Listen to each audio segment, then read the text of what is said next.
La estrategia del día es traída para ti por bloomberglinea.com. Muy buenos días. El recorte de Banco de México a la tasa de interés encendió el debate. También, ¿qué sabemos del barco fantasma que derramó petróleo en el Golfo de México? Nicolás Maduro comparece por segunda vez rumbo a su juicio.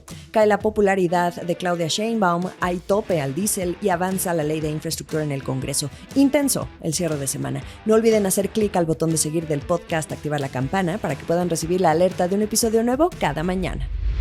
¿De qué estamos hablando? La decisión de política monetaria de Banco de México, ¿congruente o incongruente? Vamos directo al grano. El Banco Central siguió adelante con su ciclo de recortes a la tasa de interés para dejarla en un nivel de 6.75%. Es decir, recortó en 25 puntos base, a pesar de que la inflación subió en la primera quincena de marzo, y está la incertidumbre por el conflicto en Irán que disparó los precios de los energéticos. A favor de mantener, votó nuevamente el subgobernador Jonathan Heath, pero se le unió esta vez la subgobernadora Galia Borja, tal como anticipaba el subgobernador de que alguien más podría hacerle segunda. Pero nada más, porque el resto de la Junta de Gobierno votó a favor de recortar. Y hubo mayoría 3-2 de Victoria Rodríguez, la gobernadora, y de los subgobernadores Gabriel Cuadra y Omar Mejía. En las últimas semanas hemos abordado ampliamente la expectativa que habría en torno a esta decisión de política monetaria, en particular por el comportamiento de la inflación, pero también por el entorno nacional, los conflictos internacionales y cuál sería entonces el actuar de la Junta. Al leer con detenimiento el mar de comentarios tras conocerse la decisión del recorte, veo que hay inconformidad porque la califican como un error. También algunos se dijeron sorprendidos. También se percibió molestia y cuestionamientos sobre la autonomía del Banco Central, su credibilidad. Entre los analistas hay opiniones divididas, pero, sorpresivo o no, congruente o incongruente, o nada cauteloso, incluso irresponsable, vengo aquí a traerles un poco de neutralidad en las opiniones. ¿Qué si sabíamos qué tanto es un error, una incongruencia, qué tanto no, el margen que tenía Banxico y qué sigue para las próximas decisiones? Conociendo a Luis Gonzalico, director de inversiones en Franklin Templeton, y Gabriel Lozano, economista en jefe de JP Morgan en México, acudo a ellos porque sé que me pueden dar sus puntos de vista lejos de la olla caliente.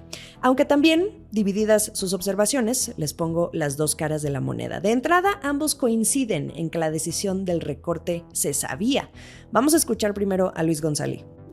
Hace algunas semanas el mercado ya había descontado que Banxico iba a bajar tasas en la decisión de hoy.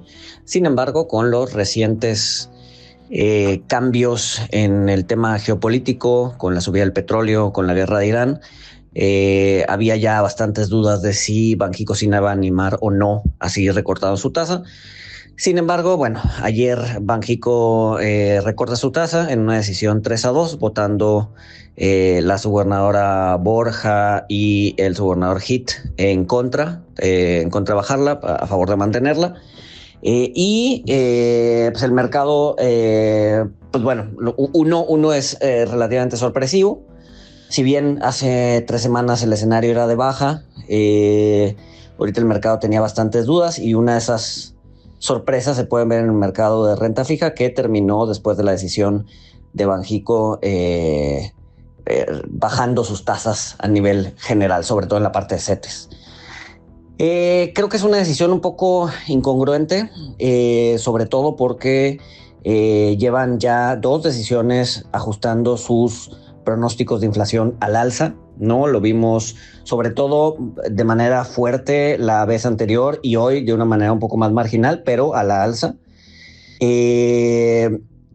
Y la inflación, el dato de inflación que vimos hace un par de días, de la inflación quincenal, se eleva por encima del 4,5, sale en 4,62. Entonces, la verdad es que era bastante más prudente una posición de mantener la tasa que de bajarla. Y lo peor de todo es que mantiene la puerta abierta para seguirla bajando, ¿no? El comunicado prácticamente no cambia en ese sentido, en el forward guidance, y abren la puerta para seguir recortando tasas en juntas posteriores. Yo creo que hoy por hoy Banxico debería estar bastante más cauteloso en sus recortes de tasas, a pesar de que pues el mercado había pronosticado que iba a terminar el año en 6,5, 6,75, 6,5 y 6.25. Sin embargo, pues la verdad es que las cosas han cambiado y todo parece indicar que la guerra de Irán y los precios del petróleo y por consiguiente el resto de los precios en la economía, dado que pues todo depende del petróleo y de los energéticos, van a seguir presionados al alza, ¿no? Creo que es momento, o Banxico creo que debería repensar su posición y empezar a mandar señales de pausa, ¿no? Para evitar en el futuro cercano tener que volver a subir de manera precipitada si es que así lo amerita la situación. Pero bueno, vamos a ver qué pasa. Por lo pronto la puerta sigue abierta para seguir recortando tasas y al parecer Banxico está apostando que va a ser un evento geopolítico, una guerra con Irán que se va a resolver relativamente rápido. Sin embargo, el tiempo pasa y este no parece ser el caso. Luis González dice que Banco de México debe estar más cauteloso porque las cosas han cambiado, que debe repensar su posición. Ahora escuchemos a Gabriel Lozano de JP Morgan. Yo estoy del otro lado. Yo creo que parte de la señalización del ciclo estaba ahí, como bien lo mencionas. El programa monetario marcaba esta pauta de poder continuar con la etapa del final del ciclo de bajadas. Tampoco quedaba mucho espacio. De acuerdo a nuestras expectativas, era un espacio que podía haber llevado la tasa a 6.25. Llega un episodio muy complejo a nivel global. El tema geoeconómico, geopolítico de la guerra en el Medio Oriente evidentemente es algo importante a considerar, pero bueno, también podemos ponerlo en perspectiva. ¿Qué pasó en la guerra de los 12 días? ¿Qué pasó cuando llegó Trump y toda la parte de la tensión de tarifas? Banxico estuvo bajando la tasa de interés. Hubo al principio una complejidad en el movimiento de algunos activos locales, en particular el tipo de cambio, pero hoy por hoy estamos teniendo un tipo de cambio bastante ordenado, un movimiento que no está sugiriendo que esto es distinto por el momento y al mismo tiempo pues reconociendo que pues la tasa real neutral de Banco de México continúa muy por arriba de los promedios que alcanzó en otros episodios y en otras juntas de gobierno, ¿no? Cuando hablamos, por ejemplo, de Agustín Cárceles con tasas muy cercanas a cero, actualmente estamos muy cercanas del 2.5. Entonces creo que realmente en ese contexto, con las expectativas de inflación razonablemente ancladas, no veo razón por la cual tendrían que haber parado. Es más, sí reconozco que lo hicieron arriba del 4%, pero dentro de la parte de la estrategia de política monetaria que traen, lo habían señalizado y pues están muy cerca del final. Entonces tampoco es como que estemos pensando en que se están desanclando, se está perdiendo la credibilidad. Están por arriba de otras juntas que tenían tasas muy por abajo de los niveles actuales. Y ahora que mencionabas esto de la tasa real, se ha dicho también que llevaba cierto tiempo en cierto estado y que realmente no se estaba combatiendo la inflación como debería. ¿Tú qué piensas? Mira, dado el episodio en el cual tenemos este ruido, en el que todavía no tenemos claro si es permanente, si es temporal, si es de la no subyacente, si la subyacente está por arriba del 4%, sí son muchas fuerzas moviéndose al mismo tiempo, muchos factores de decisión. Evidentemente tenemos una obligación de mencionar que el objetivo de inflación es el que sigue Banco de México, no tiene ningún otro objetivo de crecimiento, es un mandato único, no es un mandato dual. Pero en ese sentido, como lo hemos venido mencionando, si tienes esta serie de factores que al mismo tiempo te pueden ir moviendo en diferentes direcciones la dinámica inflacionaria, yo creo que dada la etapa del ciclo en el que estaban, yo creo que reconocieron que tenían el espacio para seguir entregando una o dos recortes adicionales. Entonces ya pues ahora lo dijeron, mucho más explícito, reconocen implícitamente que hay un riesgo de estanflación, que esto es bien importante para decirlo, y por lo mismo ya están cerrando la puerta por abajo ya no van a bajarla después del 6.5. Esto es muy relevante porque imagínate que tengamos crecimiento negativo en el primer trimestre, que nosotros es lo que estimamos. El dato de enero fue particularmente malo y en enero no teníamos nada de detalle relacionado con el tema geoeconómico global, ni tampoco el impacto de febrero de los cierres en algunas plantas automotrices o la afectación relacionada con el conflicto en Guadalajara, en Jalisco, con todo lo que ocurrió con la captura del líder del cártel Jalisco, ¿no? Entonces, todos esos elementos son puntuales, importantes a reconocer y a tomar en cuenta para decir qué va a pasar si Banxico llega al 6.5 y la economía continúa en una situación bastante compleja. Yo creo que es interesante esa parte también, ¿no? Y esto nos deja también en una situación en la cual pues reconocen que no hay más espacio, justamente porque el 6.5 te deja en una situación de un diferencial de tasas con Estados Unidos alrededor de los 300 puntos base, lo hemos visto en el pasado. Yo creo que podrían llevarlo a un nivel menor, pero están siendo bastante congruentes con la historia en términos de ser cautos con el nivel de tasas de Estados Unidos también. Interesante. Entonces, en lo que resta del año, que digo, ya vamos a terminar el primer trimestre, ¿sí podríamos esperar recortes o ya no? Nosotros creemos que sí, que uno final en el segundo trimestre es bastante factible. Nosotros, te digo, el view que traemos es que no han terminado todavía. Entonces podríamos ver que por lo menos hay algo más aquí en las siguientes 2 decisiones, ¿no? Esto es muy importante tomar en cuenta en este contexto del que estamos hablando. Nos dejaron ya claros que ellos están dispuestos a cortar con la inflación arriba de 4. Lo han hecho varias veces. Creo que el pico de inflación es el que observamos justo en marzo con este brinco tan importante en la parte agrícola. Y hacia adelante, si están en 4.1, 4.2, hay elementos para los cuales pueden construir una historia en el cual te dicen, mira, sigue un poco por arriba de 4. Nuestra trayectoria de inflación actualizada nos muestra que efectivamente en el segundo y el tercer trimestre tenemos inflaciones arriba de 4, pero esto debería de ser también algo que se tiene que reconocer para entender que la tasa real pues está alcanzando niveles cercanos al punto medio. Y finalmente, Gabriel, hace poco entrevistamos al subgobernador Jonathan Heath y justamente nos decía que quizá, yo le decía pues que estaba solo, ¿no?, en esto de la disidencia. Pero que él veía que dadas las circunstancias de la coyuntura internacional actual, pues no dudaría que uno más se uniera a su equipo. Y en esta decisión sí lo vimos, la subgobernadora Galia Borja. ¿Cuál es tu lectura de por qué y cómo votaron los subgobernadores? Es interesante la discusión en la parte de la política económica del lado monetario, ¿no? En el cual también pues, hay muchos elementos a discutir. Cada miembro de la Junta ve diferentes elementos como prioridades, como primordiales en estas dinámicas. Cada uno tiene sus modelos, sus pronósticos y seguramente la manera de ver las cosas de la subgobernadora Galia están más inclinadas a tomar en cuenta algunos riesgos que ya no permiten más espacio para la bajada de tasas. Es más, yo creo que es bien interesante. Yo creo que en las minutas, en 2 semanas, vamos a ver también potencialmente algún otro miembro diciendo ya no tenemos mucho espacio. Yo potencialmente, y hablando de un tercero, obviamente, ya no creo que podamos bajar más de una vez más en el año. Es decir, llegamos a 650 y ya no hay más. De tal manera que ya tendríamos una mayoría del lado más restrictivo, con tono restrictivo, o hawk en inglés, de tal manera que ya podríamos pensar que se da este vuelco en la dinámica, en el sesgo, a pensar que efectivamente pues el resto de la Junta, que serían la gobernadora y el subgobernador Omar Mejía, pues podrían llegar a decir, bueno, pues si ya estamos en la parte de minoría, pues vamos a tener que votar más bien del lado de una congruencia que se acaba el ciclo en 6.5. ¿Quién podría ser ese tercero que pueda lograr la mayoría restrictiva o hawkish, como sugiere Gabriel Lozano? ¿Omar Mejía o Gabriel Cuadra? De la gobernadora Victoria Rodríguez, no lo creo. En fin, lo que importa aquí son las voces de los autorizados para hablar ampliamente y con conocimiento profundo del tema, como lo acaban de escuchar de Luis González y Gabriel Lozano. Por supuesto que nos quedan las opiniones de muchos analistas más. Habrá que ir leyendo sus reportes y seguir consultándolos para que así puedan formularse ustedes su propia opinión. Cuéntenme sus conclusiones en los comentarios.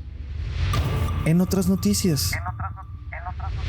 Sobre el derrame de petróleo en el Golfo de México, créanme, si lo abordamos hasta este momento es porque en el equipo hemos estado tratando de averiguar a dónde lleva todo esto, el cómo es posible que a más de 20 días de los primeros reportes de que se había detectado chapopote en 51 zonas entre Veracruz, Tabasco y Campeche, precisamente en el Golfo de México, no se sepa todavía quién es el responsable, mientras persiste la secrecía en Pemex y en la Secretaría de Energía, en el gobierno mexicano.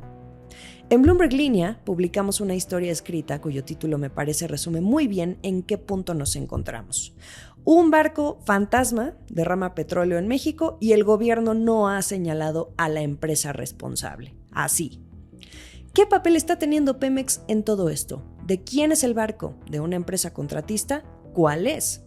La presidenta Claudia Sheinbaum niega que el derrame sea responsabilidad de Pemex, la cual sabemos aporta el 95% de la producción nacional de petróleo crudo.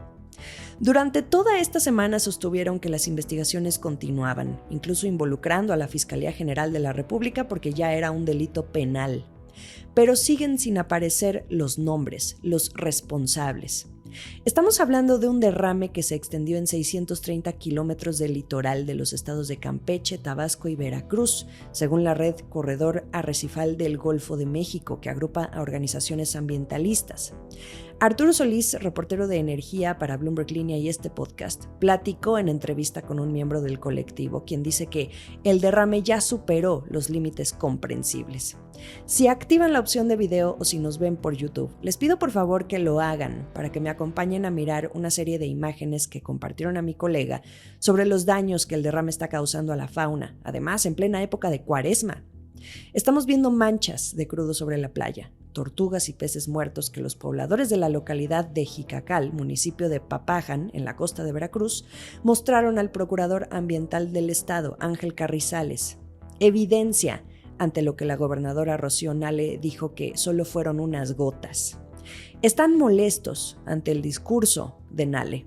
Arturo Solís explica en su reportaje publicado en Bloomberg Línea, que el derrame afecta a 16,000 familias que se sostienen a partir de la pesca, porque el mar es como su maíz y el derrame las deja sin su fuente de alimentación primaria. También se reportan daños a cultivos de ostiones, además de las propias redes y materiales de trabajo de los pescadores por el contacto con el petróleo crudo.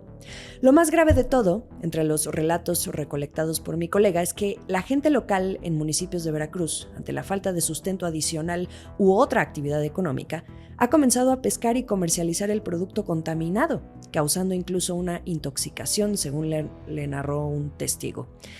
Arturo también entrevistó a Pablo Montaño, director de la organización Acciones Climáticas, una ONG que señala la opacidad del gobierno sobre el derrame, el barco y las causas, desde tirar su carga, por ejemplo, perforaciones o reemplazo de tuberías en el fondo marino. Vamos a escuchar.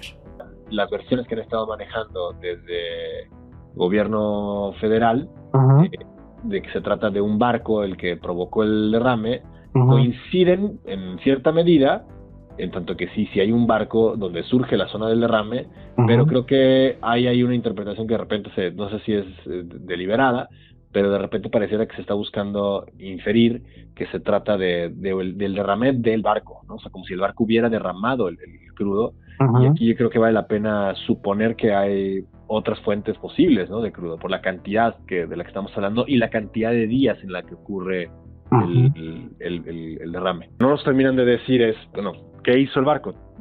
Tiró su carga, ¿no?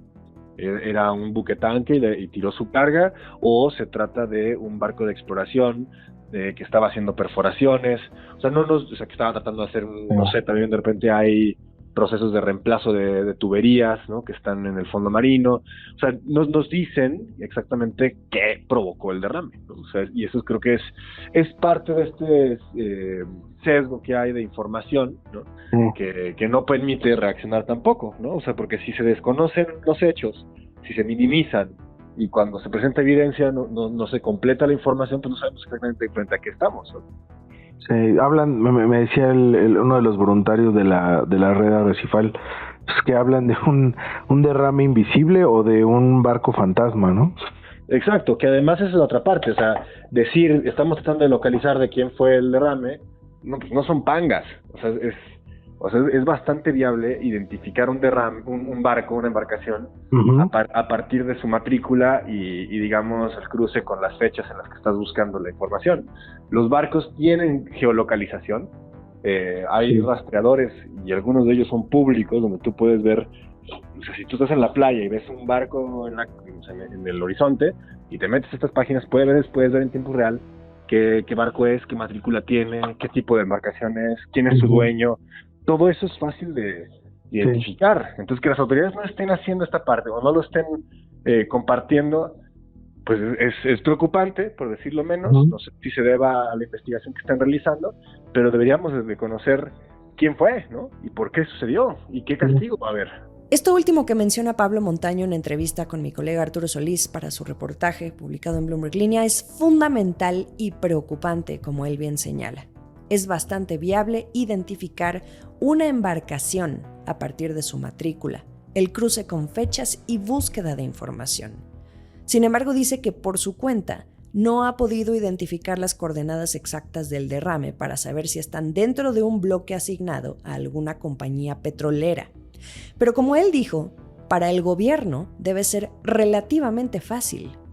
De hecho, antes, vía la Comisión Nacional de Hidrocarburos, antes de todas las reformas del expresidente Andrés Manuel López Obrador, esta Comisión Nacional de Hidrocarburos actualizaba esto casi en tiempo real.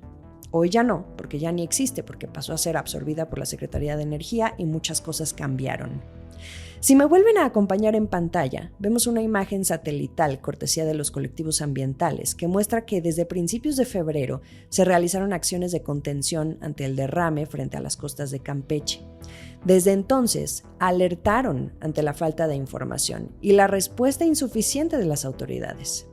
Para el 13 de febrero, fíjense, más de un mes ya, el vertido de aceite era claramente visible y al menos 5 embarcaciones adicionales realizaban labores de contención, pero las imágenes muestran que estas acciones resultaron insuficientes ante la magnitud del problema. Una persona del sector energético que pidió el anonimato por temor a represalias dijo que la Agencia de Seguridad, Energía y Ambiente, conocida como ASEA, falló en la activación de protocolos y medidas contra el derrame, porque la ASEA cuenta con modelos de previsión y contención que tienen que aplicarse desde el primer día, detallados además en documentos por escrito que le permiten analizar las corrientes marinas y bloquear la expansión de los hidrocarburos derramados hacia otras regiones.